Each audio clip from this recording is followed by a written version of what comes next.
എനിക്ക് വേണ്ടി ഇറങ്ങി വരുന്ന ഒരപ്പന്റെ കരമുണ്ടെങ്കിൽ ഇതൊരു അത്ഭുതമല്ലേ?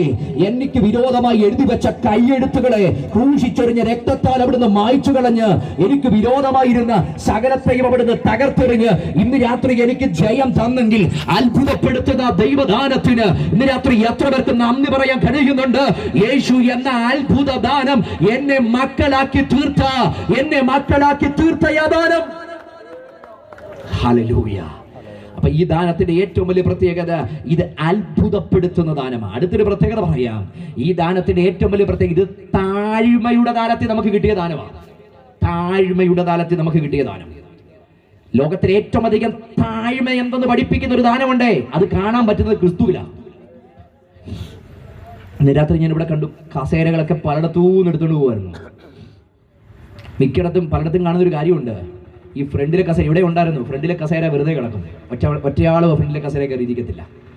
കുറച്ച് കഴിയുമ്പോൾ ആൾ വന്നു കഴിയുമ്പം സംഘാടകർ പറയും, മുമ്പിലുള്ള കസേരകൾ വെറുതെ ഇടാതെ പുറകിരിക്കുന്നവരൊക്കെ എന്ത് ചെയ്യണം? മുമ്പിലോട്ട് കയറിയിരിക്കണം.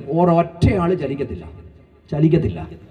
നമ്മൾ ആ ഇരിക്കുന്ന ഇരിപ്പിടത്ത് തന്നെ നമ്മൾ ഇരിക്കത്തുള്ളൂ. ഞാനും ഇരിക്കത്തുള്ളൂ, നിങ്ങളും ഇരിക്കത്തുള്ളൂ. നമ്മൾ അങ്ങനെ ഇരിക്കൂ. തൊട്ട് മുമ്പിൽ കസേര ഇല്ലാഞ്ഞിട്ടല്ല, പക്ഷെ ഞാൻ ഇരിക്കുന്ന കസേരയിൽ നിന്ന് തൊട്ട് മുകളിലത്തെ കസേരയിലോട്ട് കയറിയിരുന്ന എന്തോ പോകും എന്ന് എനിക്കൊരു ചെറിയ ഈഗോ. ഒന്നും പോകില്ല, പക്ഷെ എൻ്റെ ഒരു ഈഗോ, ഞാൻ അവിടുന്ന് തൊട്ട് മുമ്പിലെ കസേര കയറത്തില്ല. എൻ്റെ പ്രിയരെ, തൊട്ട് മുമ്പിലത്തെ കസേര കയറാത്ത നമ്മൾ ഇരിക്കുന്ന കസേര ഇരുന്ന് ചിന്തിക്കണം, എൻ്റെ കർത്താവ് ഇതുപോലെ സ്വർഗത്തിൽ ഇരുന്നിരുന്നെങ്കിൽ ഇന്ന് രാത്രി ഞാനും നിങ്ങളും ഇവിടെ ഇരിക്കത്തില്ല. എന്നാൽ ആ സ്വർഗമഹിമകളെ, തേജസ്സിന്റെ സിംഹാസനത്തെ, ഉയർന്നും പൊങ്ങിയുമുള്ള സിംഹാസനത്തെ, അത്യുന്നതന്റെ തേജസ്സിനെ വിട്ടുകൊണ്ട് അവിടുന്ന് ഈ താണഭൂമിയിലേക്ക് ഇറങ്ങി വന്നതുകൊണ്ടാണ് ഇന്ന് രാത്രി എൻ്റെ വീണ്ടെടുപ്പ് സംഭവിച്ചതെന്ന് അകത്ത് ബോധ്യമുണ്ടെങ്കിൽ ഈ ദാനം താഴ്മ എന്തെന്ന് എനിക്ക് വെളിപ്പെടുത്തിയ ദാനമാ. അവിടെ കൊണ്ട് തീർത്തില്ല. ഇവിടെ അനുഗ്രഹിക്കപ്പെട്ട രീതിയിൽ ഗാനം പാടുന്ന പ്രിയപ്പെട്ടവരുണ്ട്. അവരൊക്കെ പാടുന്ന അനുഗ്രഹിക്കപ്പെട്ട ഒരു പാട്ടുണ്ട്, പട്ടിനുള്ള മൂലവസ്തു സൃഷ്ടി ചെയ്ത ദൈവമേ. അപ്പം ഈ പട്ടിനുള്ള മൂലവസ്തു സൃഷ്ടി ചെയ്തത് ആരാ? അവിടുന്ന് സൃഷ്ടി ചെയ്തത്. പട്ടുനൂൽ പുഴുവിൽ നിന്ന് ഈ പട്ടുകൾ നെയ്തെടുത്ത് വിശേഷമായ പരവതാനികളും വസ്ത്രങ്ങളും നെയ്തെടുക്കുന്ന ചരിത്രം ആ കാലഘട്ടത്തിലുമുണ്ട്. അന്ന് ഈജിപ്ഷ്യൻ ആ വസ്ത്രങ്ങൾ പ്രസിദ്ധമാണ്, പേർഷ്യൻ വസ്ത്രങ്ങൾ പ്രസിദ്ധമാണ്, മധ്യപൂർവ്വ ദേശം എന്നൊക്കെ പറഞ്ഞാൽ ഇങ്ങനെ പട്ടു വസ്ത്രങ്ങൾക്ക് പ്രസിദ്ധമാണ്. എന്നാൽ ഈ പട്ടുനൂൽ പുഴുവിന്റെ കാരണഭൂതനായ സകലത്തെയും ഒറ്റ വാക്കുകൊണ്ട് നിർമ്മിച്ച കർത്താവ് ഈ ഭൂമിയിൽ വന്നപ്പം തന്നെ പൊതിയാൻ ഒരു പട്ടുവസ്ത്രമില്ലായിരുന്നു. തന്നെ പൊതിഞ്ഞത് ശീലയിൽ പൊതിഞ്ഞ് പശുത്തൊട്ടി കിടത്തി എന്ന് കാണുന്നത്. ശരിക്കും ആ ചരിത്രം പഠിച്ചു നോക്കിയ അത് കോസ്റ്റ്ലി ലിനൻ അല്ല, സാധാരണക്കാരൻ 2 പ്രാവിനെ മാത്രം അർപ്പിക്കാൻ ശേഷിയുള്ള ഒരു കുടുംബത്തിനകത്ത് ഒരു കുഞ്ഞു പിറന്നാൽ അവർക്ക് ഉടുക്കാൻ കഴിയുന്ന, അവർക്ക് കൊടുക്കാൻ കഴിയുന്ന സാധാരണക്കാർ ഉപയോഗിക്കുന്ന സാധാരണ വസ്ത്രമാണ് പട്ടുനൂൽ പുഴുവിന്റെ സൃഷ്ടാവിന് ലഭിക്കപ്പെട്ടതെങ്കിൽ എന്തിനാ അവിടുന്ന് ഇത്രയും താന്നിറങ്ങി വന്നത്? ഇന്ന് രാത്രി എന്നോടും നിങ്ങളോടുമുള്ള ആ ദൈവത്തിന്റെ മഹാസ്നേഹം, ആ സ്നേഹത്തിന്റെ വെളിപ്പെടുത്തലുകളാ ഇത്രയും താന്നിറങ്ങി വന്നത്. അവിടെ കൊണ്ട് തീർന്നില്ല കേട്ടോ. നമുക്കൊക്കെ ഒരു കുഞ്ഞുങ്ങൾ ഉണ്ടാകുമ്പം നമ്മൾ ഇന്നത്തെ ഒരു ഇത് വെച്ച് നമ്മൾ ഫേസ്ബുക്കിൽ പോസ്റ്റ് ചെയ്യും, ഇൻസ്റ്റാഗ്രാമിൽ പോസ്റ്റ് ചെയ്യും. ഈ പോസ്റ്റ് ചെയ്യുമ്പോൾ എന്നാ പറയാറുള്ളേ? God has blessed us with a baby girl or a baby boy. കുറച്ചുകൂടെ സാഹിത്യപരമായിട്ടൊക്കെ പറഞ്ഞു കഴിഞ്ഞാൽ ഒരു പ്രിൻസസിനെ കിട്ടിയെന്ന് പറയും, ഒരു രാജകുമാരിയെ കിട്ടി, ഒരു പ്രിൻസിനെ കിട്ടിയെന്ന് പറയും, ഒരു ക്യൂവിനെ കിട്ടിയെന്ന് പറയും. അല്ലെങ്കിൽ ഗൂഗിളിൽ നിന്ന് നല്ലൊരു ഫോട്ടോയും കൂടി ഡൗൺലോഡ് ഒക്കെ ചെയ്തിട്ട് അതും കൂടെ കൂടിടും. പക്ഷേ ഈ പറഞ്ഞ ഒരിടത്തും ഈ കുഞ്ഞിനെ എന്നാ തുണി ഉടുപ്പിച്ചെന്ന് എഴുതിയിട്ടുണ്ടോ? ഈ കുഞ്ഞിനെ ഏത് വിരിച്ച കട്ടില്ല കിടത്തിയതെന്ന് എഴുതിയിട്ടുണ്ടോ? ഈ കുഞ്ഞിനെ കിടത്തി ആശുപത്രി ഏതാണെന്ന് എഴുതിയിട്ടുണ്ടോ? ഇതൊന്നും എഴുതത്തില്ല. നമ്മുടെ ചരിത്രം പൊട്ടി ഇവിടത്തെയുള്ള ഉന്നതന്മാരുടെ ചരിത്രത്തിനകത്ത് പോലും അത് എഴുതത്തില്ല. എന്നാൽ നമ്മുടെ ചരിത്രത്തിനകത്തും ഉന്നതന്മാരുടെ ചരിത്രത്തിനും എഴുതാത്തൊരു എഴുത്ത് എൻ്റെ കർത്താവിന്റെ ചരിത്രത്തിനകത്ത് മാത്രമേ എഴുതി വെച്ചു. തെറ്റിപ്പോയതല്ല, എഴുത്തുകാരന് മാറിപ്പോയതല്ല, അവനെ ശീലയിൽ പൊതിഞ്ഞ് പശുത്തൊട്ടിയിൽ കിടത്തിയെന്ന് എഴുത്തെഴുതിയത് മാറിപ്പോയോണ്ട് എഴുതിയതല്ല, മറിച്ച് അതിന് പിൻപിൽ ഒരു കാരണമുണ്ട്. ആർക്കും ഒതുക്കാൻ കഴിയാത്തവനായിരുന്നു അവിടുന്ന്. ആകാശത്തിന് ഒതുക്കാൻ കഴിയാത്ത, ഭൂമിക്ക് ഒതുക്കാൻ കഴിയാത്ത, സ്വർഗത്തിന് ഒതുക്കാൻ കഴിയാത്ത, ചരിത്രത്തിന് ഒതുക്കാൻ കഴിയാത്ത, കാലത്തിന് ഒതുക്കാൻ കഴിയാത്ത, കാലഗതികൾക്ക് ഒതുക്കാൻ കഴിയാത്ത, വസ്ത്രത്തിന് ഒതുക്കാൻ കഴിയാത്ത, യുഗങ്ങൾക്ക് ഒതുക്കാൻ കഴിയാത്ത നിത്യനായ അത്യുന്നതനായ സനാതനനായ ദൈവം, സ്വർഗത്തിന് അവിടുത്തെ വഹിക്കാൻ കഴിയാത്ത ആ ഉന്നതനായ ദൈവം എന്നെയും നിങ്ങളെയും രക്ഷിക്കേണ്ടതിന് രണ്ട് കൈക്കകത്തൊതുങ്ങുന്ന ഒരു കീറ്റുശീലയോളം തന്നെത്താൻ ഒതുങ്ങിയെങ്കിൽ ഇന്ന് രാത്രി അത്രയ്ക്ക് വലിയ സ്നേഹമാണ് എന്നോടും നിങ്ങളോടും ആ സ്വർഗം കാണിച്ചതെന്ന് അകത്ത് ബോധ്യമുള്ളവർ ഈ ഗ്രൗണ്ടിനകത്ത് ഇരിപ്പുണ്ടെങ്കിൽ നമ്മെ സ്നേഹിച്ച ആ ദൈവത്തിന്റെ മഹാസ്നേഹത്തിന് എത്ര പേർക്ക് ആഴത്തിൽ ഇന്ന് രാത്രി നന്ദി പറയാൻ കഴിയുന്നുണ്ട്? എന്നെ സ്നേഹിച്ച ദൈവത്തിന്റെ സ്നേഹം, ഈ സ്നേഹത്തേക്ക് എത്ര വർണ്ണിച്ചാലും മതിയാകത്തില്ല. കാരണം അത്രയാഴത്തിൽ ഏറ്റവും കൂടുതൽ നമ്മളെല്ലാം ഏറ്റവും കൂടുതൽ പ്രസംഗിക്കുന്നത് യേശുവിന്റെ ക്രൂശിനെയാ. പക്ഷെ the cross is only the climax. ക്രൂശ് എന്ന് പറഞ്ഞാൽ അതിന്റെ ക്ലൈമാക്സ്. എന്നാൽ അത്ര തന്നെ ആഴമുള്ളതാണ് അവിടുത്തെ ഇൻകാർണേഷൻ, അവിടുത്തെ ജഡവതാരം അത്രയ്ക്ക് ആഴമുള്ളത്. ഈ പറഞ്ഞ മുഴുവൻ താഴ്ചയും വഹിച്ചുകൊണ്ട്, അതുകൊണ്ട് കനോട്ടിക് പാസേജ് എന്ന് പറയുന്ന ഫിലിപ്പിൻ 2:5 പദങ്ങൾ പറയുന്നത്, അവൻ ദൈവരൂപത്തിലിരിക്കെ ദൈവത്തുള്ള സമത്വം മുറുകെ പിടിച്ചുകൊള്ളെന്ന് വിചാരിക്കാതെ ദാസരൂപം എടുത്ത് വേഷത്തിൽ മനുഷ്യനായിട്ട് ഇറങ്ങി വന്നു, തന്നെത്താൻ ഒഴിഞ്ഞെങ്കിൽ ഇന്ന് രാത്രി അതിന്റെ പിന്നിൽ ഒറ്റ കാരണമേ ഉള്ളൂ, മനുഷ്യ നമ്മോടുള്ള ദൈവത്തിന്റെ സ്നേഹമാ. ഇങ്ങനെ ഒരാളെ ചരിത്രത്തിനകത്ത് കാണിക്കാൻ പറ്റുമോ? ഇങ്ങനെ ഒരു വ്യക്തിയെ ചരിത്രത്തിനകത്ത് കാണിക്കാൻ കഴിയുമോ? നന്മ പ്രവർത്തിക്കുന്നവരെ ചേർത്തണയ്ക്കുന്ന വ്യക്തിവിശേഷങ്ങളുടെ നടുവിൽ തിന്മയ്ക്കകത്ത് കിടന്ന് പാപികളെ രക്ഷിക്കാൻ ഇറങ്ങി വന്ന തന്റെ ഏകജാതനായ പുത്രനിൽ വിശ്വസിക്കുന്ന ഏവനും, അതിനകത്ത് ജാതി വ്യത്യാസമില്ല, മതവ്യത്യാസമില്ല, വർണ്ണ വ്യത്യാസമില്ല, വിശ്വസിക്കുന്ന ഏവർക്കും നിത്യജീവൻ കൊടുക്കുവാൻ എനിക്കും നിങ്ങൾക്കും വേണ്ടി പരസ്യമായി നിർത്തിയ ആ നസ്രായന്റെ സ്നേഹത്തെ ഇന്ന് രാത്രി ഞാൻ ഇവിടെ ഉയർത്തുക. ആ സ്നേഹം അനുഭവിക്കുന്ന ദൈവമക്കൾ ഇന്ന് രാത്രി അന്തരാത്മാവിന് ദൈവത്തിന് നന്ദി പറയണം. എന്നെ ആ കർത്താവ് സ്നേഹിച്ചു. ഈ ദാനം എങ്ങനെ അറിയണം? ഒന്ന്, അത്ഭുതപ്പെടുത്തുന്ന ദാനമാ. രണ്ട്, ഇത് താഴ്മയുടെ താലത്തിൽ എനിക്ക് കിട്ടിയ ദാനമാ. ഇനി ഈ ദാനത്തിന്റെ മൂന്നാമത്തെ പ്രത്യേകത പറയാം. ഇത് അർഹതയില്ലാത്തപ്പോ എനിക്ക് കിട്ടിയ ദാനമാ. വല്ല അർഹതയുണ്ടോ? ഈ കർത്താവ് എന്നെ തേടി ഇവിടെ വന്ന് എനിക്ക് വേണ്ടി മരിക്കാന്ന് പറയുമ്പം മനുഷ്യ വല്ല അർഹതയുണ്ടോ? ഒന്നുമില്ല. പൗലോസ് റോമാലേഖനം എന്ന് പറയുന്ന പ്രൗഢഗംഭീര ലേഖനത്തിനകത്ത് 5-ാം അധ്യായത്തിലേക്ക് വരുമ്പോൾ പറയുന്ന 3 പദപ്രയോഗമുണ്ട്. എങ്ങനെ ക്രിസ്തു നമ്മൾക്ക് വേണ്ടി മരിച്ചത്? ക്രിസ്തുവോ നാം പാപികളായിരിക്കുമ്പോൾ തന്നെ നമുക്ക് വേണ്ടി മരിക്കയാൽ അവിടുത്തേക്ക് നമ്മളുള്ള സ്നേഹത്തെ പ്രദർശിപ്പിച്ചിരിക്കുന്നു. അപ്പൊ മരിച്ചത് എങ്ങനെ? പാപികളായിരിക്കുമ്പോൾ നമുക്ക് വേണ്ടി മരിച്ചു. അടുത്തത്, ക്രിസ്തു അഭക്തന്മാർക്ക് വേണ്ടി മരിച്ചു. അപ്പം അഭക്തന്മാർക്ക് വേണ്ടി മരിച്ചു, പാപികൾക്ക് വേണ്ടി മരിച്ചു. അടുത്തത്, നാം ശത്രുക്കളായിരിക്കുമ്പോൾ തന്നെ. അപ്പൊ അഭക്തന് വേണ്ടി മരിച്ച മരണം, പാപികൾക്ക് വേണ്ടി മരിച്ച മരണം, ശത്രുക്കൾക്ക് വേണ്ടി മരിച്ച മരണം. പക്ഷേ ശത്രുക്കൾക്ക് വേണ്ടി മരിച്ചപ്പോൾ സംഭവിച്ച കാര്യം എന്താ? ഞാൻ ആ ക്രൂശിനോട് ശത്രുവായിരുന്നു. പക്ഷെ എന്റെ പകരക്കാരനായി യേശു മരിച്ചപ്പോ എന്റെ ശത്രുത്വം മാറ്റി, വേർപാടിന്റെ നടിച്ചുവർ ഇടിച്ചു കളഞ്ഞു.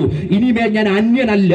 എന്റെ കർത്താവിന്റെ അടുക്കലേക്ക് ഓടിച്ചല്ല എനിക്ക് പ്രാഗൽഭ്യം ലഭിച്ചെങ്കിൽ ഇന്ന് രാത്രി അഭിമാനത്തോടെ പറയാം, അർഹതയില്ലാതിരുന്ന സമയത്ത് എനിക്ക് ലഭിച്ച മഹാദാനമാണ് യേശു എന്ന ദാനം. ആകെ നിറഞ്ഞ് സ്തോത്രം പറയാൻ ഇന്ന് രാത്രി ഒരു കാരണമുണ്ടെങ്കിൽ എന്റെ കർത്താവ് എന്നെ അത്രയ്ക്ക് സ്നേഹിച്ചു. ഞങ്ങൾ ഇവിടെ വിളംബരം ചെയ്യുന്ന ആ ദൈവസ്നേഹത്തിന്റെ സന്ദേശം അത്രയ്ക്ക് സ്നേഹിച്ച സന്ദേശം. മലയാളത്തിനകത്ത് സ്നേഹിച്ചെന്നേ ഉള്ളൂ. പക്ഷെ എനിക്ക് ജോൺ 3:16 ആംഗലേയ ഭാഷയിലെ English, God so loved the world, അത്രയ്ക്ക് സ്നേഹിച്ചു. ഇന്ന് രാത്രി പരിധിയില്ലാത്ത പരിമിതിയിൽ അടുത്ത ഭാഗത്ത് വരുമ്പോൾ ഞാൻ അതാ ഇന്ന് രാത്രി പറയാൻ പോകുന്നത്. എന്നെ അത്രയ്ക്ക് സ്നേഹിച്ച എൻ്റെ യേശുവിൻ്റെ സ്നേഹം. ഇന്ന് രാത്രി ആരും സ്നേഹിക്കാനില്ലാത്ത അനുഭവത്തിനകത്ത് നിങ്ങൾ കിടക്കുന്നെങ്കിൽ നിങ്ങളെ വാരിപ്പുണർന്ന് സ്നേഹം തരാൻ കഴിയുന്ന ഒരു കർത്താവുണ്ട്. ഇവിടെ ഇരിക്കുന്നവർക്ക് ഇന്ന് രാത്രി മൈക്ക് കൊടുത്ത പറയാറുണ്ട്, ജീവിതത്തിന്റെ ഒത്തിരി മേഖലയിൽ സ്നേഹം കിട്ടാതെ തകർന്നവരും തളർന്നുമായി കിടന്ന പല ജീവിതങ്ങൾക്ക് വാരിക്കോരി സ്നേഹം കൊടുത്ത് ഇന്ന് മരിക്കേണ്ടി വന്നാലും ഈ കർത്താവിനെ വിട്ട് പോകാത്ത രീതി ഞങ്ങളെ ഇതിനകത്ത് നിർത്തിയതിന്റെ കാര്യം ഞങ്ങൾ അത്രയും സ്നേഹിക്കപ്പെട്ടവരായതുകൊണ്ട്. ആരെങ്കിലും ഇന്ന് രാത്രി സ്നേഹം കിട്ടാതെ ജീവിതത്തിനകത്ത് ഒറ്റപ്പെടൽ അനുഭവിച്ച ആത്മഹത്യയുടെ മുനമ്പിനകത്ത് നിൽക്കുന്നവരുണ്ടെങ്കിൽ ഇന്ന് രാത്രി ഞാൻ ധൈര്യത്തോടെ വിളിച്ചു പറയുന്നു, നിങ്ങളെ സ്നേഹിക്കുന്ന ഒരു യേശുവുണ്ട്, നിങ്ങളെ സ്നേഹിക്കുന്ന ഒരു യേശുവുണ്ട്, നിങ്ങളെ വാരിപ്പുണരുന്ന ഒരു യേശുവുണ്ട്, നിങ്ങളുടെ ജീവിതത്തെ മാറ്റിമറിക്കാൻ അത്രയ്ക്ക് നിങ്ങളെ സ്നേഹിച്ച ഒരു യേശുവുണ്ട്. രാത്രി ആ സ്നേഹം എക്സ്പീരിയൻസ് ചെയ്യണം. ഞാൻ ഇത് പറയുന്ന കേവലം ഒരു സൈദ്ധാന്തികമായ അറിവുകളല്ല ഞാൻ നിങ്ങൾക്ക് നൽകുന്നത്, മറിച്ച് അനുഭവിക്കാൻ പറ്റുന്ന കാര്യമാണ്, അനുഭവിച്ചു കൊണ്ടിരിക്കുന്ന കാര്യമാണ് നമ്മെ അത്രയ്ക്ക് സ്നേഹിക്കുന്ന യേശുവിന്റെ സ്നേഹം. ഇനി ആ ദാനത്തിന്റെ ഏറ്റവും ഗൗരവമായ പ്രത്യേകതയിലേക്ക് ഞാൻ പറയാം. ഇത് സ്നേഹത്തിന്റെ ഒപ്പോടുകൂടി നമുക്ക് കിട്ടിയ ദാനമാണ്. ഈ സ്നേഹത്തിന്റെ ഒപ്പെനിക്ക് വെളിപ്പെട്ടത് അവിടെ, സ്നേഹത്തിന്റെ ഒപ്പെനിക്ക് വെളിപ്പെട്ടത് കാൽവറിയിലാണ്. കാൽവറിയിൽ സ്നേഹത്തിന്റെ ഒപ്പ് വീഴ്ത്തി എനിക്ക് കിട്ടപ്പെട്ട ആ ഒപ്പിട്ടത് 4 തുള്ളി രക്തത്തിലല്ല, ചങ്കിൽ നിന്ന് പാഞ്ഞൊഴുകിയ മുഴുവൻ രക്തത്തിലും എനിക്ക് ഒപ്പിട്ട് തന്ന ഒരു സ്നേഹത്തിന്റെ പ്രകടനമുണ്ടെങ്കിൽ അതാണ് ക്രൂശിൽ കാണാൻ കഴിയുന്നത്. ഇന്ന് ഏറ്റവും അധികം തെറ്റിദ്ധരിക്കപ്പെടുന്ന ഒരു പദമുണ്ട്, സ്നേഹം എന്ന പദം. ഫെബ്രുവരി മാസമായി, 14-ാം തീയതി സ്നേഹത്തിന്റെ വല്ലാത്ത പ്രകടനങ്ങൾ നമുക്ക് കാണാം. ഇപ്പം തന്നെ സൂപ്പർ മാർക്കറ്റിലോട്ട് ചെന്ന് കഴിഞ്ഞാൽ ഡയറി മിൽക്കും മിൽക്കി ബാറും തുടങ്ങി സകല സാധനങ്ങളും പുതിയ വേർഷനിൽ ഇറങ്ങിക്കഴിഞ്ഞു. എല്ലാത്തിനും അതിനുവേണ്ടി തന്നെ സ്പെഷ്യൽ കൗണ്ടറുകളുണ്ട്. ഈ 14-ലോട്ട് അങ്ങോട്ട് എത്തുന്നതിന് മുമ്പേ അതിൻ്റെ ഒറ്റയാഴ്ച മുഴുവൻ ഈ സ്നേഹത്തിന്റെ പലവിധ പ്രകടനങ്ങൾ കാണിക്കാനുള്ള ദിവസങ്ങളായിട്ട് മാറുക. പക്ഷേ ഈ 14-ാം തീയതി ഇരിക്കുന്ന സ്നേഹപ്രകടനം കാണിക്കുന്നവരോടൊപ്പം അടുത്ത വർഷം ഇരിക്കണമെന്നില്ല. ഇത് സ്വാർത്ഥത എന്നതിൻ്റെ പേര്. എന്ന് പറഞ്ഞാൽ ഈ സ്നേഹം പലതും സ്വാർത്ഥതയിലേക്ക് വഴിമാറിക്കൊണ്ടിരിക്കുക. സ്നേഹത്തിന്റെ പേരിൽ കാട്ടിക്കൂട്ടുന്ന കാട്ടിക്കൂട്ടലുകൾ. എനിക്ക് സ്നേഹം തരാത്തവർ മറ്റാർക്കും സ്നേഹം കൊടുക്കാൻ പാടില്ല. എനിക്ക് സ്നേഹം തരാത്തവർ മറ്റാർക്കും സ്നേഹം കൊടുക്കാൻ പാടില്ല. അതുകൊണ്ട് എന്നാ ചെയ്തത്? നമ്മൾ എത്രയോ സംഭവങ്ങൾ കണ്ടു. എനിക്ക് സ്നേഹം തരാത്തതിന്റെ പേരിൽ പെൺകുട്ടികളെ കഴുത്തറത്ത് കൊല്ലുന്ന ചെറുപ്പക്കാരുടെ ചരിത്രം നമ്മൾ വായിച്ചില്ലേ? ഒരു പ്രണയം നിഷേധിച്ചതിന്റെ പേരിൽ 10 കിലോമീറ്റർ നടന്നു വന്ന് പെൺകുട്ടിയുടെ അപ്പന്റെ കട കത്തിച്ചിട്ട് 5 കിലോമീറ്റർ പിന്നെയും നടന്ന് പെൺകുട്ടിയുടെ വീട്ടിൽ പോയി 2-ാം നിലയിൽ ഉറങ്ങുന്ന പെൺകുട്ടിയുടെ കഴുത്തറത്ത് അവളെ തീയിട്ട് കൊന്നിട്ട് തിരിച്ചു വന്നൊരു ചെറുപ്പക്കാരുടെ ചരിത്രം. സ്വന്തമായിട്ട് കത്തി ഉണ്ടാക്കി കഴുത്തറത്ത ഒരു ചെറുപ്പക്കാരുടെ ചരിത്രം. എത്ര ഭീകരമാണ് ഇതൊക്കെ, എത്ര ഭീകരമാണ്. മനുഷ്യർ ഇത്രയും, ഞാനിത് പറയുമ്പോൾ ഒരു ഭാഗം സഹോദരന്മാർ, പ്രിയപ്പെട്ടവരൊക്കെ എന്നെ ഇങ്ങനെ നോക്കുന്നുണ്ട്, എന്തേ ഞങ്ങൾ മാത്രമേ അല്ലെന്ന്. കഴിഞ്ഞ ദിവസമല്ലേ കഷായത്തിന്റെ വിധി വന്നേ? കൊടുത്തത് കഷായ, പക്ഷെ കഷായത്തിനകത്ത് എന്തുണ്ട്? കീടനാശിനി ഉണ്ടായിരുന്നു. കഷായം കൊടുക്കാൻ വിളിച്ചത് പല കാര്യങ്ങൾ, അതൊന്നും പബ്ലിക്കായിട്ട് പറയാൻ പറ്റാത്ത കാര്യങ്ങളൊക്കെ പറഞ്ഞിട്ടാണ്. ഒറ്റ രാത്രി മുഴുവൻ ചാറ്റ് ചെയ്ത് ഒരുത്തനെ പ്രലോഭിപ്പിച്ച് അവന്റെ വികാരമുണർത്തി വിളിച്ചു വരുത്തിയിട്ട് ചലഞ്ച് ചെയ്ത് കഷായം കൊടുത്തു. പക്ഷെ കഷായം നല്ലതാ, കീടനാശിനി കയറിയ പോയി എന്ന് പറഞ്ഞാൽ സ്നേഹത്തിന്റെ പേരിൽ കാണിക്കുന്ന കാട്ടിക്കൂട്ടലുകൾ, സ്നേഹത്തിന്റെ പേരിൽ കാണിക്കുന്ന കാട്ടിക്കൂട്ടലുകൾ. ഞാൻ ഈ കോഴിക്കോടിനടുത്ത് കുറേ നാളുകൾക്ക് പുറകിൽ അവിടെ ഒരു കൺവെൻഷന് പ്രസംഗിക്കാൻ വേണ്ടി പോകുമ്പോൾ ഒരു പ്രിയപ്പെട്ടവർ എന്നെ വണ്ടിയിൽ കൊണ്ടുപോവുക. ഒരു സ്ഥലത്തെത്തിക്കഴിഞ്ഞപ്പോൾ അദ്ദേഹം പറഞ്ഞു, കെമിക്കൽ ഫാക്ടറി ഉള്ള സ്ഥലമാണെന്ന് പറഞ്ഞു. കെമിക്കൽ ഫാക്ടറി, ഞാൻ ആ സ്ഥലം ഒന്ന് നോക്കിയപ്പം കണ്ട് കൂടത്തായി. അപ്പോഴെനിക്ക് ആ കൂടത്തായിലെ കെമിക്കൽ ഫാക്ടറി ഏതാണെന്ന് മനസ്സിലായത്. കാരണം സൈനൈഡ് എന്നത് നമ്മൾ വായിച്ചിട്ടുണ്ട്, പക്ഷെ 6 പേരെ കൊല്ലാൻ ഒരു ആന്റി ഡെവലപ്പ് ചെയ്ത ഒരു മേഖല. അതുകൊണ്ട് അദ്ദേഹം കെമിക്കൽ ഫാക്ടറി എന്ന് പറഞ്ഞത്. അപ്പനെ കൊന്നു, അതിനകത്ത് അമ്മയെ കൊന്നു, സ്വന്തമായതിനെ കൊന്നു, ഇനിയും കൊല്ലുമെന്ന് പറയുന്നു. കൊടുത്തത് എന്തിനകത്തൊക്കെ? ആട്ടിൻ സൂപ്പിനകത്താ. ഏറ്റവും നല്ല പ്രോട്ടീനുള്ള സാധനം ആട്ടിൻ സൂപ്പ്. പക്ഷേ അതിനകത്ത് ഒരു തുള്ളി സയനൈഡ് കയറിയ പോയി, ഒറ്റത്തുള്ളി സയനൈഡ് കയറിയ പോയി. സ്നേഹം പുറത്ത് കാണിച്ചിട്ട് അതിനകത്ത് ഒളിപ്പിച്ചു വെച്ചിരിക്കുന്ന മാരക പ്രവണതകൾക്കകത്ത് നിൽക്കുമ്പോൾ ഈ സ്നേഹം പലതും സ്വാർത്ഥതകളായി മാറിക്കൊണ്ടിരിക്കുക. അതിൻ്റെ നടുവില ഇന്ന് രാത്രി സ്നേഹമെന്തെന്ന് വെളിപ്പെടുത്തി ഒരിടത്തോട്ട് വരാൻ കഴിയുമെങ്കിൽ നമുക്ക് ഒരുമിച്ച് ഇന്ന് രാത്രി ഒന്ന് പോകാം. മാനവ കുലത്തിന് മുമ്പിൽ സ്നേഹമെന്തെന്ന് അത്യുച്ചത്തിൽ വെളിപ്പെടുത്തിയ ഒരിടങ്ങളുണ്ട്. മറക്കരുത്, 3 സ്ഥലങ്ങൾ. ഒന്ന് ഗബത, ഒന്ന് ഗൊത്സമനയാ, അടുത്തത് ഗബതയാ, 3 ഗോൽഗോത്തയാ. അവിടെ വെളിപ്പെട്ട സ്നേഹത്തിന്റെ പ്രകടനങ്ങൾ ഇന്ന് രാത്രി മറക്കരുത്. മാനവകുലത്തിന്റെ മുഴുവൻ പാപത്തെ വഹിച്ചുകൊണ്ട് അതിവേദനയോട് അലറിക്കരഞ്ഞ മണിക്കൂറുകൾ, ഗത്സമനയുടെ മണിക്കൂറുകൾ, തന്റെ വിയർപ്പ് തുള്ളികൾ നിലത്ത് വീഴുന്ന വലിയ രക്തത്തുള്ളികൾ പോലെയായെങ്കിൽ അത്രക്ക് ഹൃദയ സമ്മർദ്ദം അനുഭവിച്ചുകൊണ്ട് എനിക്കും നിങ്ങൾക്ക് വേണ്ടി അവിടുന്ന് പ്രാർത്ഥിച്ച ഗത്സമനയുടെ മണിക്കൂറുകൾ അവിടെ കൊണ്ട് തീരുന്നില്ല. ഇന്ന് രാത്രി ഒരു മനുഷ്യനും മറക്കാൻ കഴിയാത്ത ഗബതയെന്ന കഠിന തകർച്ചയുടെ ഭൂമിയിലേക്ക് ഇന്ന് രാത്രി വരണം. അവിടെ പീലാത്തോസിന്റെ പ്രിറ്റോറിയത്തിന്റെ ഇടത്ത് ഭാഗത്തായിട്ട് ഒരു മനുഷ്യനെ മർദ്ദിക്കുന്ന ഒരു സ്ഥലമുണ്ട്. ഈ സ്ഥലത്തെ പറ്റി ജോഷ് മക്ഡവൽ എന്ന് പറയുന്ന ഒരു ഡോക്ടർ എഴുതിയൊരു പുസ്തകമുണ്ട്. പുനരുത്ഥാന ഘടകമെന്നാണ് ആ പുസ്തകത്തിന്റെ പേര്. അദ്ദേഹം അതിനകത്ത് ഈ കഷ്ടാനുഭവങ്ങളെ വിവരിച്ചിട്ടുണ്ട്. അദ്ദേഹം പറയുന്നത്, ആ ഇടത്തുവശത്തെ പ്രിറ്റോറിയത്തിനകത്ത് ഒരുവനെ നിർത്തുന്നത് ഒരു കല്ലവിടെ കെട്ടിയിട്ടുണ്ട്, അതിനകത്ത് കൊളുത്തുകളുണ്ട്. ഒരുവനെ അവന്റെ മുതുക് ദൃശ്യമാകുന്ന രീതിയിൽ ഇങ്ങനെ അവനെ കെട്ടും. അവന്റെ പുറത്തടിക്കാൻ ഉപയോഗിക്കുന്ന ഉപകരണത്തിന്റെ പേര് ഫ്ലാഗ്രം എന്നാണ്. ഫ്ലാഗ്രം. ഈ ഫ്ലാഗ്രത്തിന്റെ പ്രത്യേകത എന്ന് പറഞ്ഞാൽ ചാട്ട വാറല്ല, അതിനകത്ത് പല വിധത്തിലുള്ള വാറുകൾ അതിനകത്തുണ്ട്.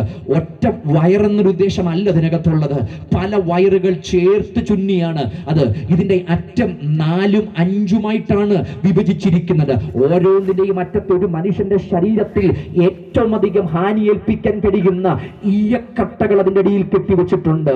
ഈയക്കട്ടകൾ കൊണ്ട് ഇങ്ങനെ ആഞ്ഞടിക്കുമ്പം ഒരടിയായിട്ടല്ല കൊള്ളുന്നത്, ഒരുവന്റെ ശരീരത്തത് 4-5 അടിയുടെ പ്രഹരമാണ് ഈ ഫ്ലാഗ്രം ഉപയോഗിച്ച് അടിക്കുന്ന അടി ഏൽപ്പിക്കുന്നത്.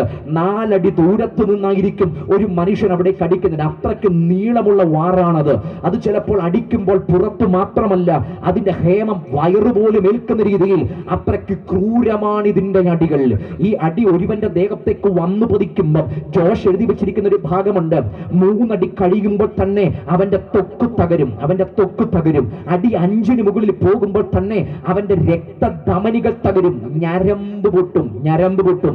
ഞരമ്പ് പൊട്ടിക്കഴിഞ്ഞ പിന്നെ രക്തത്തിന്റെ പ്രവാഹം തന്നെയാണ് അവിടെ പുറത്തു വരുന്നത്. അടി 7 മുതൽ 10 മുകളിലേക്കൊക്കെ പോകുമ്പോൾ ഈ ഞരമ്പുകൾ പൊട്ടി മാംസം അവിടെ നിന്ന് ഇറുന്നു വരാൻ തുടങ്ങും, മാംസം ഇറുന്നു വരാൻ തുടങ്ങും. അടി 15 മുകളിലേക്ക് പോകുമ്പോൾ പിന്നെയും വിനാഗിരിലായിൽ മുക്കി അടിക്കുമ്പോൾ അകത്തെ എല്ലുകൾ പോലും ദൃശ്യമാകുമാറ് അത്രക്ക് ഭീകരമായിട്ട് മനുഷ്യന്റെ എല്ലുകൾ പോലും അതിനകത്ത് കാണാവുന്ന രീതിയിൽ വരും.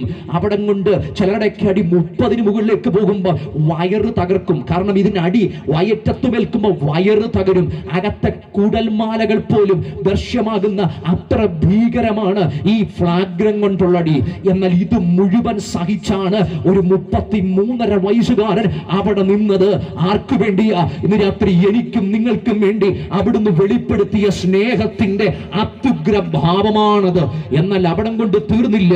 ഈ മനുഷ്യന്റെ മുകളിലേക്ക് ഈ ക്രൂശും കൂടെ 300 പൗണ്ട് ഭാരമുള്ള ഈ മരക്കുരിശു വെച്ചു കൊടുത്തിട്ട് അതുമായി വെച്ചു വീണുമെഴുന്നേറ്റും രക്തത്തിന്റെ മണമുള്ള ഊറി വീഴുന്ന രക്തം വീണ വഴികളിലൂടെ ആ പട്ടണത്തിന്റെ പുറത്തുള്ള ഉയർന്നു നിൽക്കുന്ന മലയുടെ മുകളിലേക്ക് പോകുമ്പോൾ ആ രക്തം വീണ വഴികളിലൂടെ ഇന്ന് രാത്രി ആ പുറകിലൊന്ന് സഞ്ചരിച്ചാൽ അവിടെ എവിടെയും അരുതാത്തൊരു വാക്ക് പറഞ്ഞിട്ടില്ല, അവിടെ എവിടെയും പിറുപിറുത്തതായി കാണുന്നില്ല. മനുഷ്യനോടുള്ള സ്നേഹം വഹിച്ചുകൊണ്ട് അവിടുന്ന് പോയത് താങ്ങിക്കൊടുക്കാൻ ആരുമില്ല. ആ ക്രൂശിന്റെ അഗ്രമൊന്ന് താങ്ങിയതേയുള്ളൂ, ആരും വഹിച്ചു നടന്നിട്ടില്ല. അഗ്രമൊന്ന് താങ്ങിയത് മാത്രമേ ഉള്ളൂ. അങ്ങനെങ്കിൽ അവിടെ ചെന്നിട്ട് ഈ മനുഷ്യനെ ആ പാറ്റിബുലപ്പിലേക്ക് കൈയും കാലും വെച്ച് ആഞ്ഞു തറച്ച് ആ കുഴിക്കകത്തേക്ക് എടുത്തിടുമ്പോൾ ശരീരത്തിന്റെ ഓരോ അസ്ഥിയും അസാധാരണ വേദനകളിലൂടെ അവൻ കടന്നു പോകുന്ന മണികളിലൂടെയാ. ശ്വാസമെടുക്കാൻ കഴിയത്തില്ല, ശ്വാസമെടുക്കാൻ കഴിയാത്ത അവസ്ഥകളിലൂടെ ഹൃദയത്തിലോട്ടുള്ള ആ രക്തത്തിന്റെ പമ്പിങ് നഷ്ടമാകും. ഒരു മഞ്ഞ ദ്രാവകം അവിടെ ഉരുവാക്കപ്പെടും. അങ്ങനെ തുടങ്ങി ഒരുവൻ അനുഭവിക്കുന്ന വേദന കൂടെ പരമകോടിക്കകത്ത് നിൽക്കുക.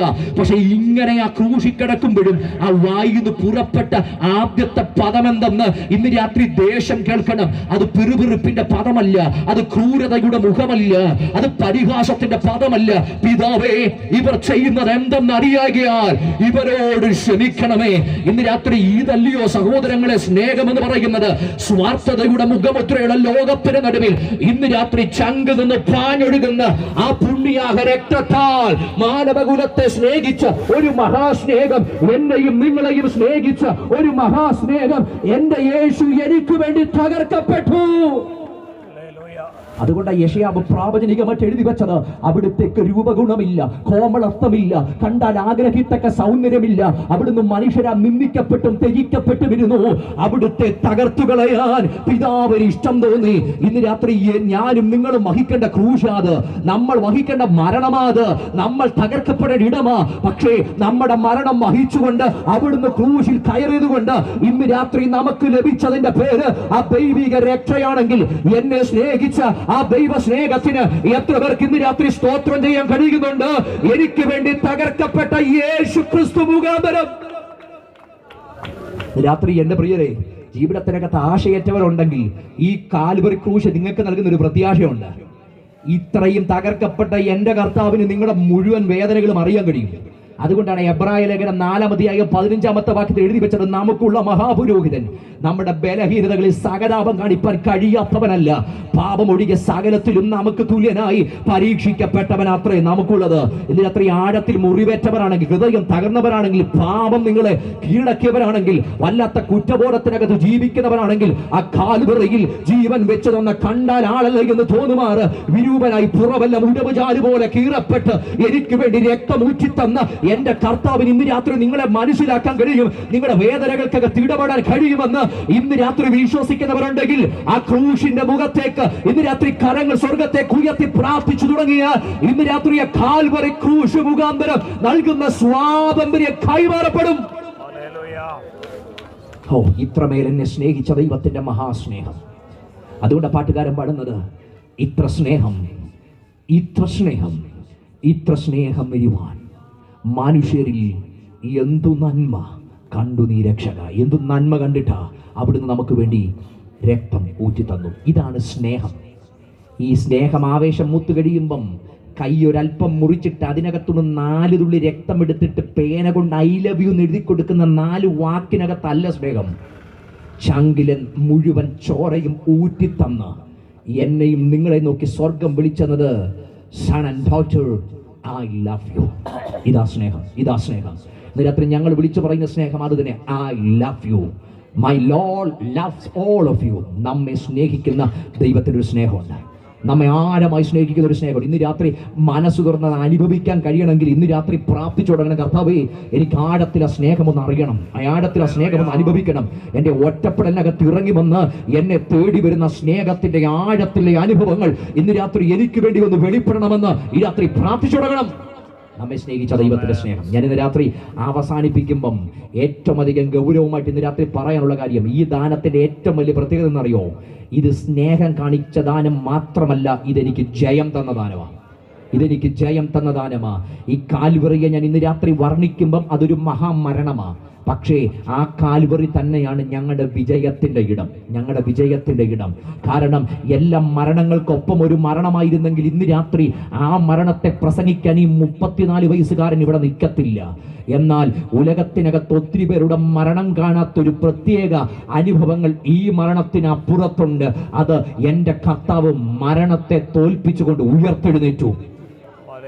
യേശുക്രിസ്തുവിന്റെ ഉയർപ്പിനെ സംബന്ധിച്ച്, യേശുവിന്റെ ഉയർപ്പിന്റെ അനുഭവത്തെ സംബന്ധിച്ച് എഴുതപ്പെട്ടിരിക്കുന്ന നിരവധി പുസ്തകങ്ങൾ, നിരവധി എഴുത്തുകാർ, ഇതിനകത്തൊക്കെ അവരെല്ലാം എല്ലാവരും ഒരുമിച്ച് ചേർന്ന് പ്രഖ്യാപിച്ച ഒരു കാര്യമുണ്ട്. ലോകത്തിന് ഇന്നു വരെ നിഷേധിക്കാൻ കഴിയാത്ത ഒരു കാര്യമാണ് യേശുവിന്റെ ഉയർപ്പ്. പലരും പറയും ഇത് ഹാലൂസിനേഷനാ എന്ന് പറഞ്ഞ ഈ ശിഷ്യന്മാര് വല്ലാത്ത കാഴ്ച കണ്ട. ഒരാൾ കണ്ടിരുന്നെങ്കിൽ പറയാം വല്ലാത്ത കാഴ്ചയാണ്. ഒരാൾ കണ്ടിരുന്നെങ്കിൽ, രാവിലെ ഒരു മറിയ പോയി, രാത്രി മുഴുവൻ ഉറങ്ങാതെ കിടന്നൊരു പെൺകുട്ടി രാവിലെ പോയോണ്ട് അവള് കണ്ട് ആരാണ്ട് അവിടെ നിൽക്കുന്ന പോലെ കണ്ടു. അന്നേരം പറയും അവർ ഹാലൂസിനേറ്റ് ചെയ്താന്ന് പറയും. പക്ഷെ ഈ സന്ദേശത്തിന്റെ പ്രത്യേകത മറിയ മാത്രമല്ല കണ്ടേ, കൂടെ നടന്ന 12 മാത്രമല്ല കണ്ടേ, മറിച്ച് എഴുതി വെച്ചത് 500-ലധികം പേർക്ക് പ്രത്യക്ഷനായി എന്ന് പറഞ്ഞ ഒരാൾ കണ്ടത് ഹാലൂസിനേഷനാന്ന് പറഞ്ഞാൽ 500 പേര് എഴുന്നേറ്റ് പറയും ഞങ്ങൾ കണ്ടതാണ് എന്ന് പറഞ്ഞ ഏതെങ്കിലുമൊക്കെ അടച്ചിട്ട മുറിക്കകത്ത് ആരെങ്കിലുമൊക്കെ പ്രീ പ്ലാൻ ചെയ്തിട്ട് നടത്തുന്ന ഏതെങ്കിലും ഒരു സംഭവമല്ല ഇത്. മറിച്ച് നമ്മുടെ കർത്താവ് 3-ാം ദിവസം അതിശക്തിയോടെ ഉയർത്തെഴുന്നേറ്റു.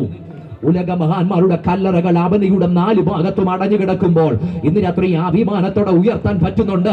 എന്റെ കർത്താവ് 3-ാം ദിവസം അതിശക്തിയോടെ മരണത്തെയും പാതാളത്തെയും തോൽപ്പിച്ചുകൊണ്ട് അവിടുന്ന് ഉയർത്തെഴുന്നേറ്റെങ്കിൽ യേശു ക്രിസ്തു മുഖാന്തരം ഇന്ന് രാത്രി നമുക്ക് ജയമുണ്ട്.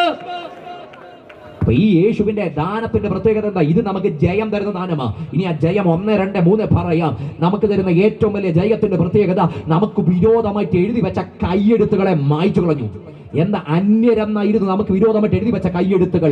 പാപി എന്നായിരുന്നു, അതിക്രമക്കാരനായിരുന്നു. അതുകൊണ്ട് എഫേസ്യർ എങ്ങനെ പറയാം? അതിക്രമങ്ങളാലും പാപങ്ങളാലും മരിച്ചവരായിരുന്ന നമ്മയും അവിടുന്ന് ഉയർപ്പിച്ചു. അപ്പം നമുക്ക് വിരോധമായി എഴുതി വെച്ച കൈയെഴുത്തുകളെ യേശു ക്രിസ്തു ക്രൂശിൽ ചൊരിഞ്ഞ രക്തത്താൽ കൈയെഴുത്തുകൾ മാറിപ്പോയെങ്കിൽ അത് നമുക്ക് തന്നൊരു ദൈവത്തിന്റെ ജയമാ, ദൈവത്തിന്റെ ജയമാ. തീർന്നില്ല, നമ്മൾ വേർപാടിന്റെ നടിച്ചുവറുകൾ അടയപ്പെട്ടവരായിരുന്നു. ദൈവസന്നിധിയിൽ വരാൻ പ്രാഗൽഭ്യമില്ലാത്തവരായിരുന്നു. നമ്മളെല്ലാം കാരണരായിരുന്നു. എന്നാൽ യേശു ക്രിസ്തു മരിച്ചപ്പം എന്നാ സംഭവിച്ചത്? ഇന്ന് എനിക്ക് വ്യത്യാസമില്ല. ഓടി വന്ന് എന്റെ കർത്താവിന്റെ സാന്നിധ്യം അനുഭവിക്കാൻ ഒരു വ്യത്യാസവുമില്ലാതെ എന്നെ കൊണ്ടുവന്നെങ്കിൽ അതെനിക്ക് ക്രൂശ് തന്ന ജയമാ. അവിടെ കൊണ്ട് തീർന്നില്ല. പൈശാചിക ആധിപത്യങ്ങൾ, അടിമത്തം വെച്ച കുടുംബങ്ങളുടെ അകത്ത് യേശു ക്രിസ്തു വരുത്തിയ ജയം, വാഴ്ചകളെ, അധികാരങ്ങളെ ആയുധവർഗം വെപ്പിച്ച് ക്രൂശിൽ അവരുടെ മേൽ ജയോത്സവം കൊണ്ടാടി പരസ്യമായ കാഴ്ച ഇടയാക്കിയെങ്കിൽ വാഴ്ചകളുടെ മേൽ, അധികാരങ്ങളുടെ മേൽ ആയുധവർഗം വെപ്പിച്ച യേശുവിന്റെ ശക്തി നമുക്ക് നൽകിയ ജയത്തെ ഇന്ന് രാത്രി ഗ്രൗണ്ടിനകത്ത് അനുഭവിക്കുന്നവർ ഇരിപ്പുണ്ടെങ്കിൽ സകല വാഴ്ചകൾ, സകല അധികാരങ്ങൾ, സകല അധികാരത്തിന്റെ ശക്തികൾ, സകല ദേശാന്തര ശക്തികൾ, സകല ദുർഭൂത മണ്ഡലങ്ങളുടെ മേൽ ഇന്ന് രാത്രി യേശു ക്രിസ്തു മുഖാന്തരം ജയം അനുഭവിക്കുന്ന ദൈവമക്കൾ ഇതിനകത്ത് ഇരിപ്പുണ്ടെങ്കിൽ അന്തരാത്മാവിൽ വ്യാപരിക്കുന്ന ആത്മശക്തിയാൽ ഈ രാത്രി ദൈവത്തിന് അകത്ത് കൊടുക്കുമ്പോൾ ഈ ദേശത്തിന്മേൽ ആധിക്യം പൂണ്ട സകല അധികാരങ്ങളും ഇന്ന് രാത്രി ഇവിടെ ഉയർത്തപ്പെടുന്ന യേശുവിന്റെ ജയത്തിന്റെ നാമത്താൽ, അധികാരത്തിന്റെ ശക്തിയാൽ ഇന്ന് രാത്രി വിമോചനം വരട്ടെ. ജനമൊന്നിച്ചാൽ പറയാം ഇന്ന് രാത്രി ദൈവത്തിന് മഹത്വം കൊടുത്തു തുടങ്ങട്ടെ. ഇതിനകത്ത് അസാധാരണമായ ദൈവമഹത്വം വ്യാപരിക്കട്ടെ.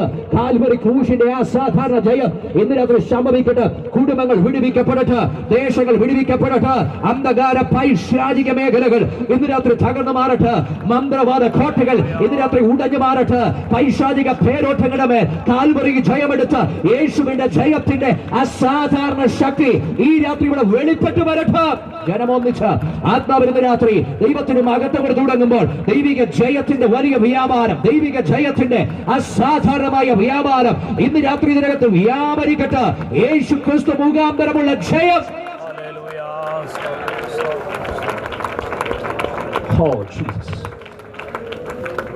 പ്രിയരേ, ഈ ദാനം നമുക്ക് ജയം തരുന്ന ദാനമാണ്. എല്ലാ പരാജയവും മാറി, മരണം മാറിയെന്നല്ല, മരണഭീതിയും മാറി.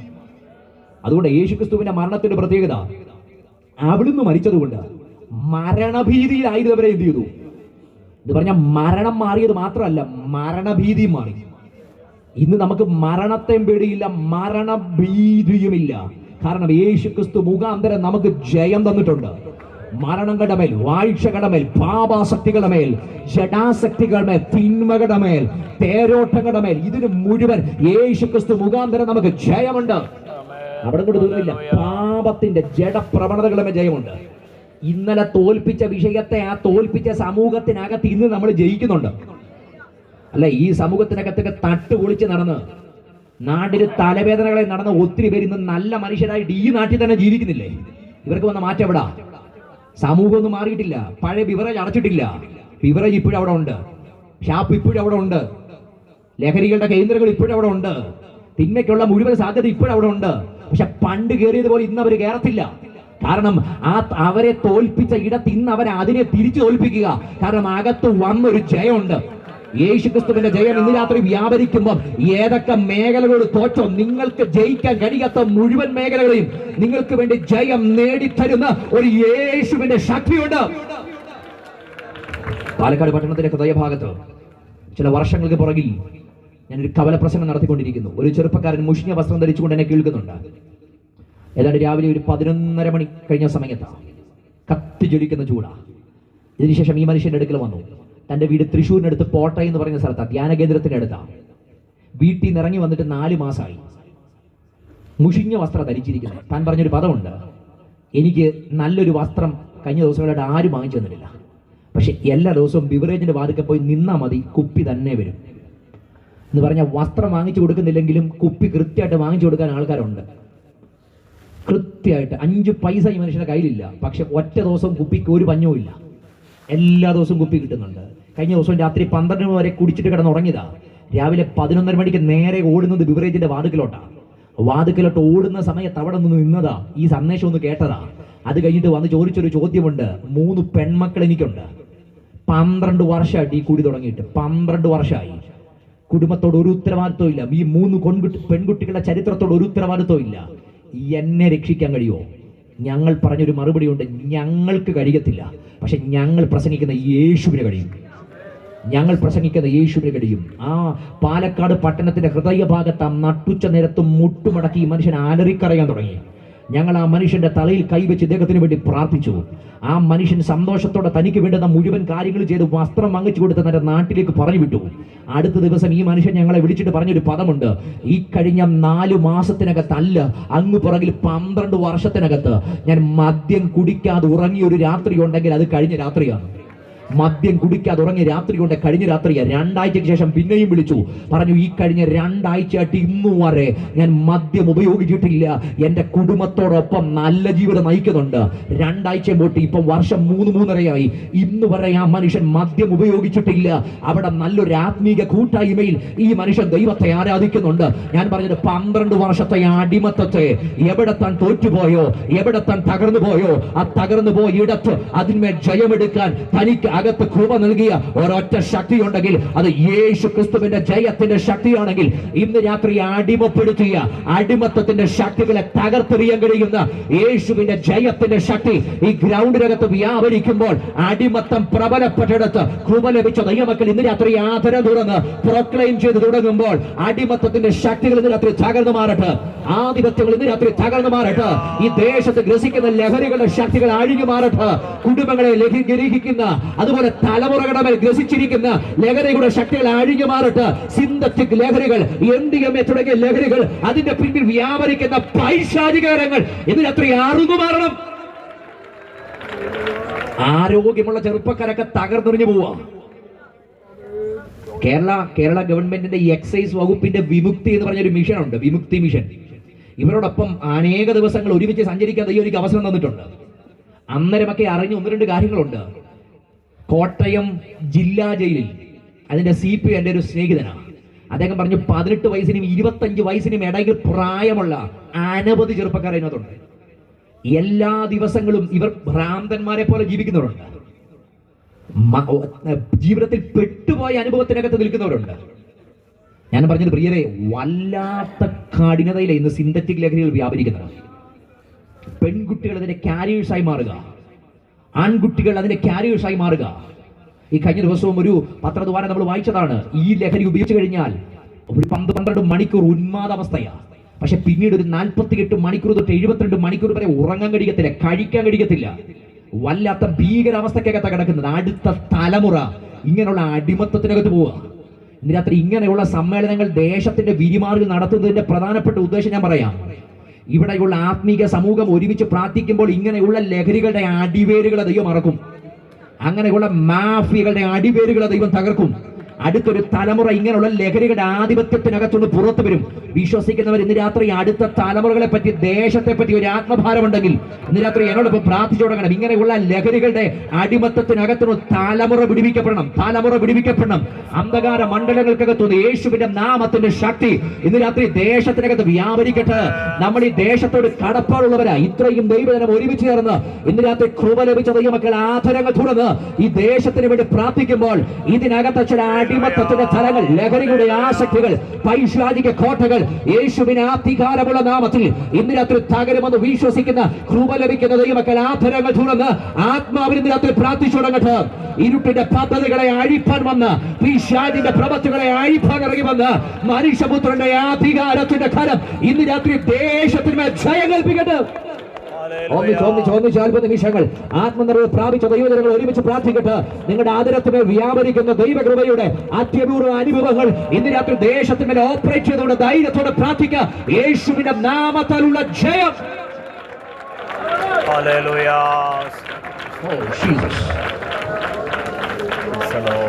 ഇന്ന് രാത്രി ഞാൻ പ്രസംഗിക്കുന്ന യേശുവിന്റെ നാമത്തിന് അസാധാരണ ജയം തരാൻ അധികാരമുണ്ട്. ഇനി ഈ സന്ദേശത്തിന്, ഈ ദാനത്തിന് ഏറ്റവും വലിയ പ്രത്യേകത പറഞ്ഞാൽ അവസാനിക്കുക, കൺക്ലൂഡ് ചെയ്യുക. ഇത് നമുക്ക് പ്രത്യാശ തന്ന ദാനമാണ്. പ്രത്യാശ തന്നത് ഈ ലോകത്തിൽ മാത്രം പ്രത്യാശയുള്ളവരായിട്ടല്ല, മറിച്ച് നമ്മുടെ പ്രത്യാശ മുഴുവൻ കിടക്കുന്നത് ഈ ലോകത്തിന് അപ്പുറത്തേക്കുള്ള പ്രത്യാശ നമുക്ക് തന്നത് യേശു ക്രിസ്തുവിന്റെ മരണ പുനരുത്ഥാനങ്ങളാണ്. ഒന്നും ഇവിടം കൊണ്ട് അവസാനിക്കത്തില്ല, ഒന്നും ഇവിടം കൊണ്ട് തീരത്തില്ല. ഇന്ന് കാണുന്നതൊക്കെ താൽക്കാലികമാ, ഇനി കാണാത്തത് നിത്യമാ. ഇവിടെ ഉള്ളത് ഇളകുന്ന രാജ്യമാ, എന്നാൽ ഇനി വരാനുള്ളത് ഇളകാത്ത രാജ്യമാ.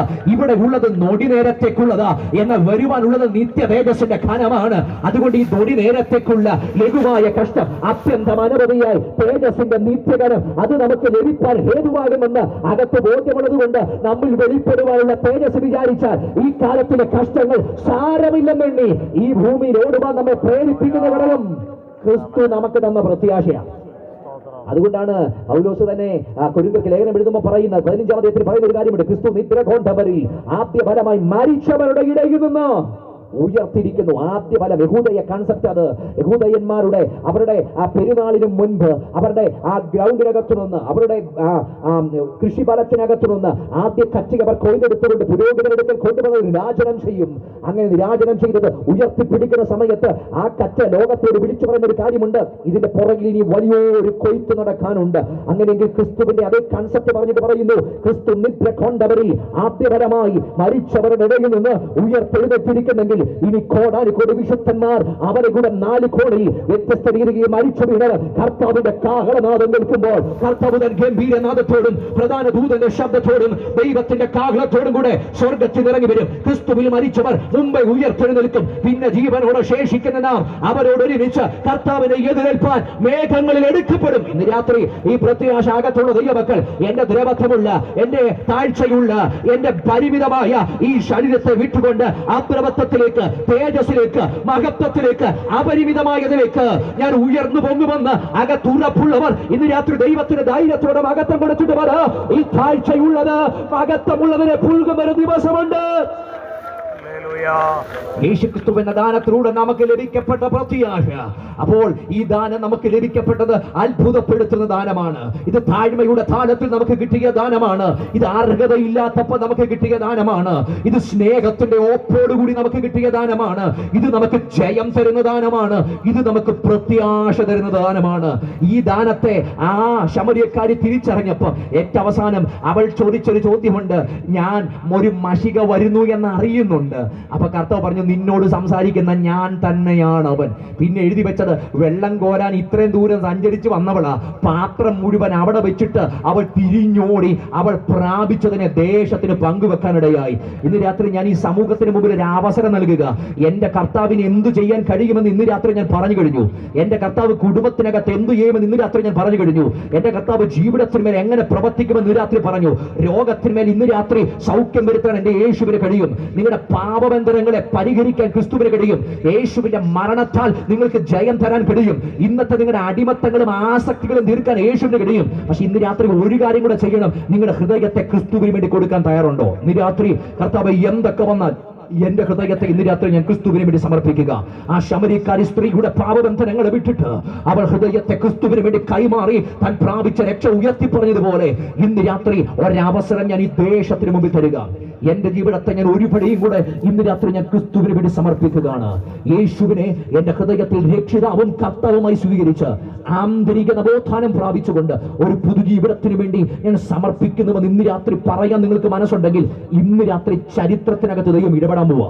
ഇന്ന് രാത്രി നിങ്ങളുടെ ജീവിതത്തിന് ദൈവത്തിന് ഇടപെടൽ നടക്കാൻ പോവാ. നിങ്ങൾക്ക് വേണ്ടി അസാധാരണമായ ദൈവ മഹത്വത്തിന്റെ കാര്യം ചലിക്കാൻ പോവാ. ഇന്ന് രാത്രി ഒന്നിച്ച് പ്രാർത്ഥിക്കാൻ പോവാ. ജനമെല്ലാം ഒരുമിച്ച് ദൈവസന്നിധി പ്രാർത്ഥിച്ചു തുടങ്ങട്ടെ. എല്ലാ കണ്ണുകളും ഇന്ന് രാത്രി അടയട്ടെ. എല്ലാ ഹൃദയങ്ങളും ഇന്ന് രാത്രി സമർപ്പിക്കപ്പെടട്ടെ.